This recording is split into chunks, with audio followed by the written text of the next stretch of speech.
Jessica Koroh, seorang wanita yang sempat membuat heboh lantaran nekat membawa kabur mobil patroli.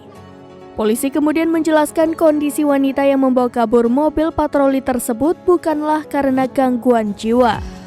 Polisi telah melakukan observasi kejiwaan terhadap Jessica Koroh, wanita yang membawa kabur mobil patroli di Tol Becakayu, tepatnya di dekat gerbang tol Jatiwaringin 2. Hasilnya diketahui jika Jessica bukan merupakan orang dalam gangguan jiwa. Leonardus mengatakan bahwa saat membawa kabur mobil patroli itu, Jessica ternyata dalam pengaruh narkoba. Hal tersebut dibuktikan dengan hasil tes urin yang menyatakan Jessica positif mengkonsumsi barang haram tersebut.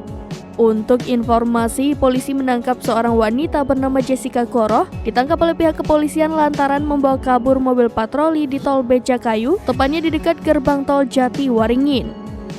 Insiden itu terjadi pada Minggu 23 Juli 2023 sekitar pukul 18 waktu Indonesia Barat. Saat itu, petugas mendapatkan laporan tersebut langsung mendatangi lokasi. Saat itu Jessica ditinggalkan dalam kendaraan oleh petugas. Saat hendak berkoordinasi, wanita tersebut langsung membawa kabur mobil patroli. Dalam pelariannya menggunakan mobil patroli, wanita tersebut menabrak dua kendaraan lain. Setelah dilakukan pengejaran, wanita tersebut berserta mobil patroli berhasil diamankan di halte Matraman, Jakarta Timur.